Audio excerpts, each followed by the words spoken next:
Assalamualaikum warahmatullahi wabarakatuh. Kembali lagi di Ruang Akuntan Channel, di mana di sini merupakan salah satu media tentang pembagian informasi mengenai informasi yang berkaitan dengan akuntansi.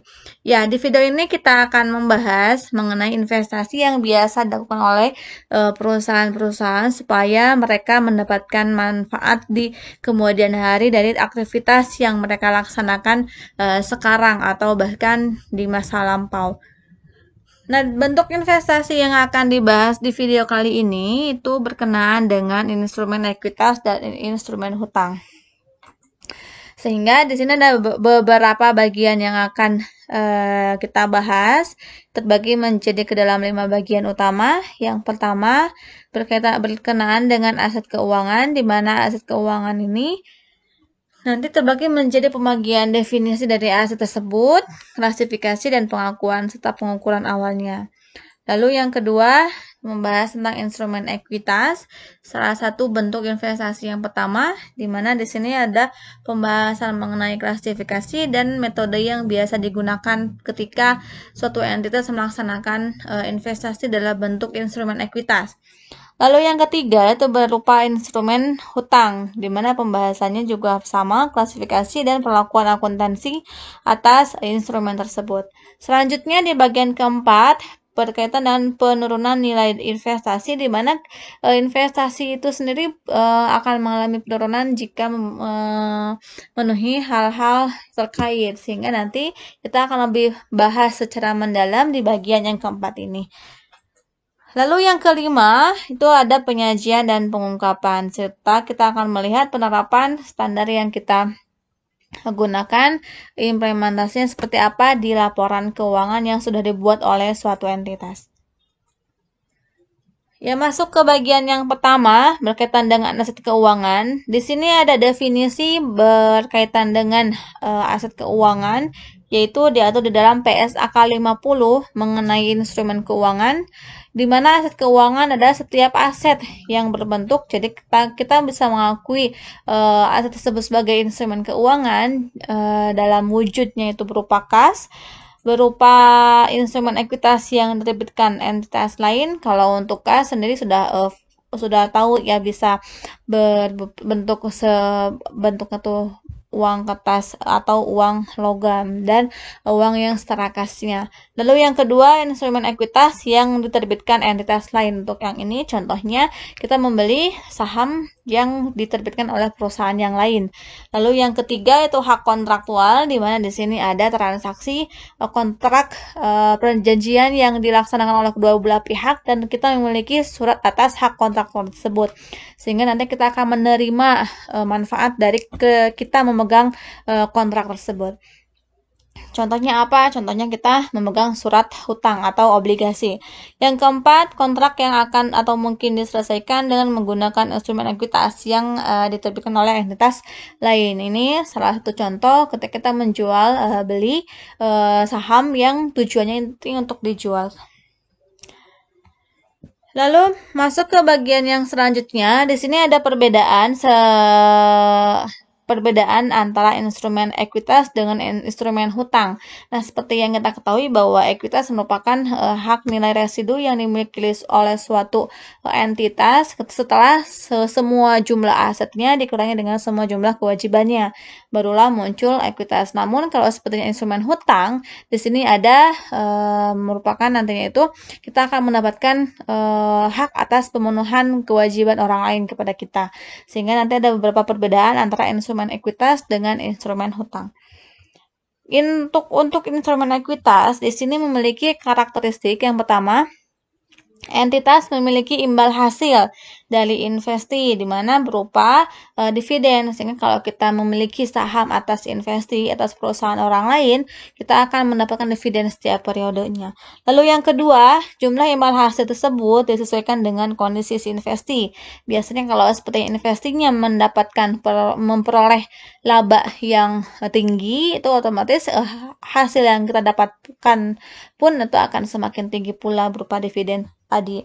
Lalu yang ketiga, di instrumen ekuitas biasanya tidak ada jatuh tempo, sehingga kepemilikan, jika kita membeli suatu saham, maka kepemilikan atas perusahaan investasi itu kita tidak memiliki jatuh tempo sampai berapa tahun. Selama kita masih memegang saham tersebut, maka kita disebut sebagai investor dari si investingnya. Lalu yang keempat, tidak ada pengaruh dari suku bunga, karena dividen itu ditentukan besar kecilnya berdasarkan kebijakan yang ditetapkan oleh perusahaan mengacu ke dalam kondisi perusahaan dan perolehan kinerjanya. Lalu yang kedua, instrumen hutang, di mana karakteristik yang pertama itu terdapat nilai jatuh tempo, seperti kita memegang obligasi. Obligasi kan biasanya memiliki jatuh tempo untuk lunasi. Contohnya obligasi 50 juta, jatuh temponya 5 tahun. Sehingga uang kita akan menerima pokok dari obligasi sebesar 50 juta di tahun kelima. Maka itu untuk instrumen utang biasanya ada jatuh tempo.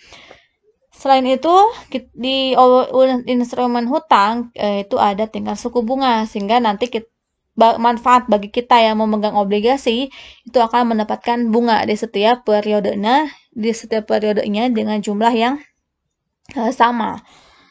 Lalu yang ketiga, terdapat tanggal jatuh tempo.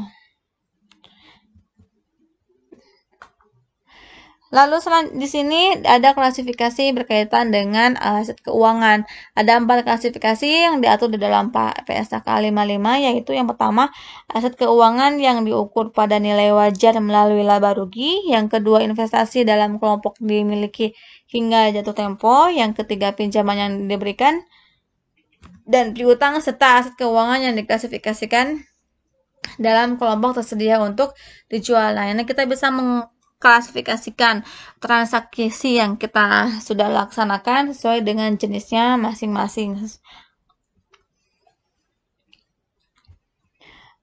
Pembahasan yang pertama berkaitan dengan pengakuan atas aset keuangan. Nah, di sini aset keuangan itu akan diakui pada saat pengakuan awalnya mengacu ke dalam nilai wajar dari investasi tersebut, tidak mengacu ke nilai nominal yang terkandung di dalam si barang yang kita beli. Lalu yang kedua, jika aset keuangan yang tidak diukur pada nilai wajar melalui laba rugi, nilai tersebut juga ditambah dengan biaya transaksi. Jadi kalau sepertinya kita membeli suatu aset harganya 1 juta, lalu kita mengukur yang itu tidak diukur pada nilai wajar melalui laba rugi, maka biaya tambahannya itu akan menambah si nilai investasinya. Kalau yang ketiga, itu jika kita mengukurnya pada laba rugi, maka adanya penambahan dari perolehan investasi tersebut nantinya akan dibebankan pada periode tersebut. Contohnya seperti apa? Di sini ada contoh penerapan kasus untuk yang pengukuran nilai wajar yang tadi.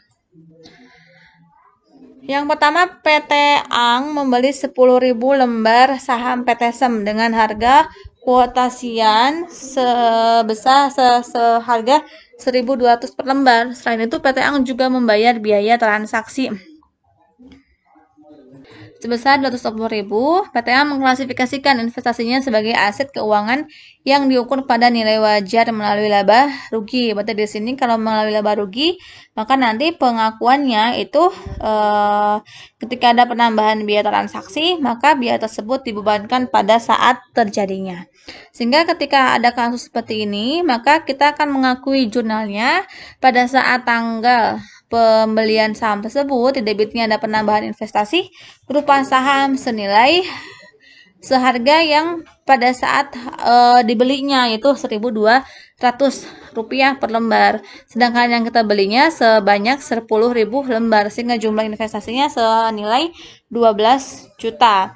Karena di sini menambah ada biaya tambahan berupa biaya transaksi atau broken fees, di sini ada beban ya, karena ini perlakuannya melalui laporan laba rugi, sehingga beban yang 240.000 ini diakui sebagai beban broken fees di periode tersebut. Lalu kasnya sesuai dengan jumlah yang dikeluarkan pada saat memperoleh investasi berupa saham. Lalu yang kedua, jika kita mengklasifikasikan aset yang kita beli itu berdasarkan tidak diukur pada nilai wajar, tapi langsung diakui sebagai aset yang tersedia untuk dijual. sehingga perlakuannya berbeda dengan yang tadi. Kalau yang sekarang itu tidak mengakuinya berdasarkan tidak mengakui melalui laporan laba rugi, sehingga biaya yang ditimbulkan itu biaya transaksi senilai 240.000 itu tidak dibebankan, melainkan menambah jumlah investasinya. Sehingga jumlah investasinya itu meskipun yang dibelinya hanya 12 juta, tapi karena ada biaya tambahan, maka investasi yang diakui oleh PT Ang senilai 12.240.000 serta kas yang dikeluarkannya senilai 12.240.000.